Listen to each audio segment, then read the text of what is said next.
নমস্কার বন্ধুরা, অদ্বিতীয়া বুটিকে সবাইকে স্বাগত। আজকে আবার একটা নতুন ভিডিও নিয়ে চলে এসেছি।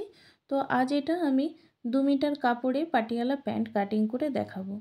ভীষণ সহজভাবে দেখাবো, ভিডিওটি স্কিপ না করে পুরোটা দেখুন। চলুন ভিডিওটি শুরু করি। তো দেখুন, মাপগুলো বলে দিই। প্রথমে আমার প্যান্টের ঝুলের মাপ নিতে হবে। তো প্যান্টের ঝুল 34 ইঞ্চি।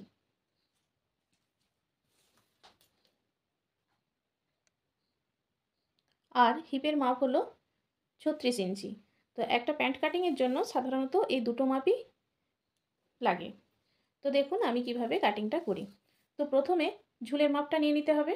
আর হচ্ছে আমি 2 মিটার কাপড়কে এভাবে 4 ভাঁজ করে রেখেছি। এবার আমার ওপরে যে বেল্ট হবে সেই বেল্টের জন্য আমি 8 ইঞ্চি কাপড় কাটবো। সেটা সেলাইয়ের পর দাঁড়াবে 6 ইঞ্চি। তাহলে ঝুল আমার 34 ইঞ্চি ছিল। ঝুল 34 থেকে 6 মাইনাস করলে দাঁড়াবে আমার 28 ইঞ্চি। তাহলে উপরে আমি যদি 8 ইঞ্চি বাদ দিই, মানে বেল্ট 6 ইঞ্চি, তো আমার নিচের অংশটা কাটতে হবে 28 ইঞ্চিতে। বোঝাতে পেরেছি? উপরটা আমি 6 ইঞ্চি বাদ দেবো বেল্টের জন্য, বাকি থাকবে আমার 28 ইঞ্চি। তাহলে 28 ইঞ্চি নিচের অংশটা হলে তার সঙ্গে আমাকে 1 ইঞ্চি প্লাস করে নিতে হবে 29 ইঞ্চি। তো দেখুন কিভাবে আমি কাটিং ড্রয়িংটি করছি। তো ওপর থেকে, এই যে ওপর থেকে আমি 29 ইঞ্চিতে একটা পয়েন্ট করব।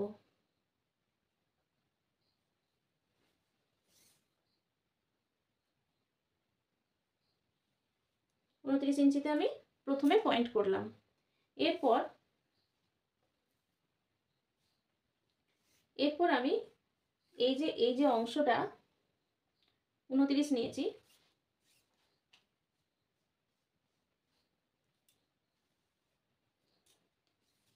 এইটা দেখুন এখানে মুহুরির মাপ দিয়ে দেব। তো মুহুরির মাপ আমার আছে 11, 5.5 একটি প্রথমে পয়েন্ট করলাম, আর 1.5 ইঞ্চি, 2 ইঞ্চি আমি এক্সট্রা রাখছি। 2 ইঞ্চিতে একটি পয়েন্ট করব। এখান থেকে একটুখানি সোজা রাখবো। তারপর এখানে আমার টোটাল যত হয়েছে 29 অর্ধেক হবে 14.5। 14.5তে একটা পয়েন্ট করলাম। তো এভাবে ফিতেটাকে ভাঁজ করে আমরা 29 অর্ধেকে একটা পয়েন্ট করছি এইভাবে। তো এরপর দেখুন এইখান থেকে ফিতেটাকে সোজা এইভাবে ধরবো। এই যে একটু সোজা লাইন টেনেছিলাম, সেই সোজা লাইনটা ঠিক 2 ইঞ্চি মতো উঠিয়ে বাকি অংশটাকে এইভাবে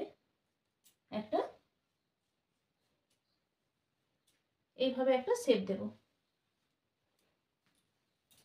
এরপর দেখুন কি করি, এটাকে কেটে নেব।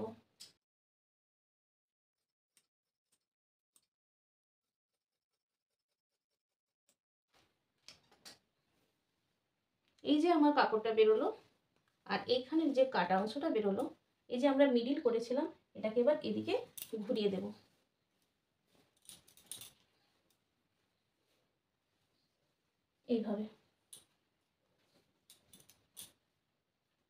এইভাবে এটাকে ঘুরিয়ে দেব। এরপর দেখুন আমি যে উপরে বেল্টের জন্য 8 ইঞ্চি, এটা এইভাবে আমার জয়েন্ট হবে।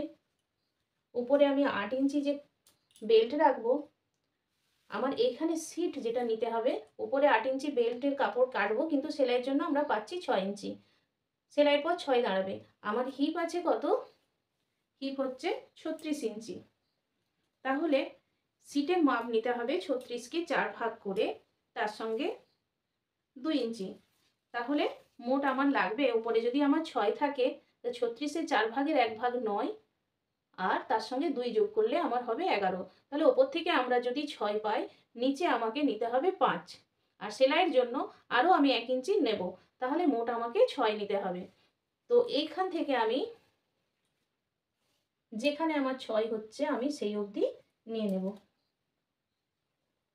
দেখুন আমার এই পর্যন্ত 6 আসছে, আমি এই পর্যন্ত নিয়ে নিচ্ছি।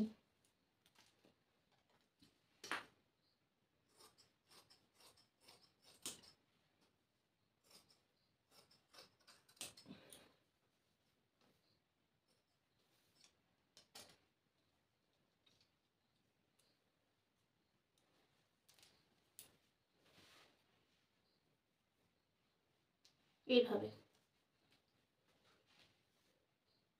আশা করি বুঝতে পেরেছেন সবাই।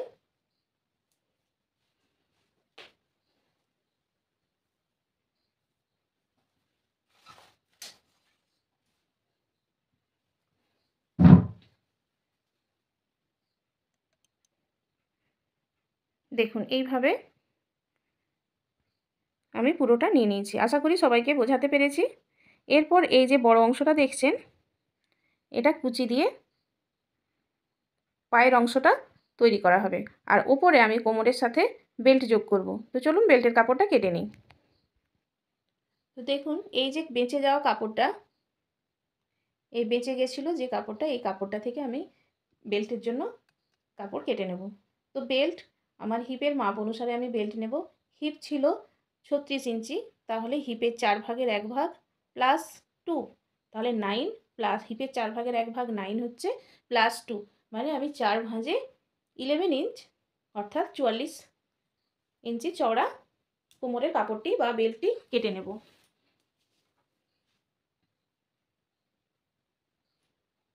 তো এক পাশ থেকে আমি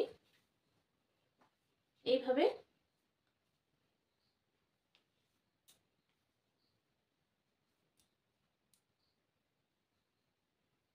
ভাঁজ করব।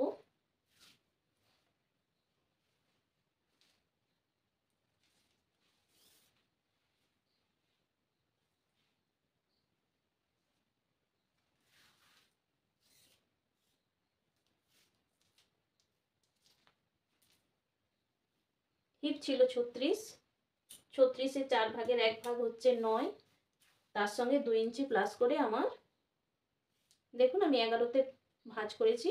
এরপর 8 ইঞ্চিতে আমি বলেছিলাম বেল্ট রাখবো, এটা সেলাইয়ের পর 6 ইঞ্চি রেডি হবে। এখান থেকে কোমরের দড়ি লাগাবার জন্য 2 ইঞ্চি চলে যাবে, এখানে সেলাই চলে যাবে হাফ ইঞ্চি, 1.5 ইঞ্চি আর হাফ ইঞ্চি, 2 ইঞ্চি আমার টোটাল কমে গেলে আমার থাকবে 6 ইঞ্চি। নিচে নিয়েছিলাম 28 আর উপরে 6, তাহলে আমার টোটাল দাঁড়াবে 34।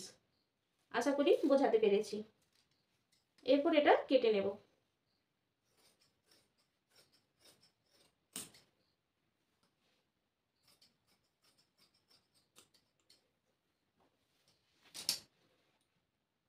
দেখুন আমি অনেক সহজভাবে বলার চেষ্টা করেছি, ভীষণই সহজভাবে বুঝিয়েছি, বুঝতে কারো কোনো অসুবিধে থাকবে না।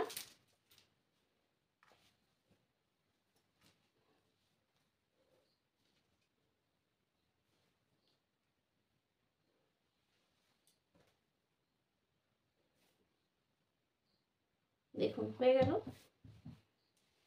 এই অংশটা আমি কুচি দেব এভাবে, আর এই অংশটা এর সাথে জয়েন্ট করে নেব।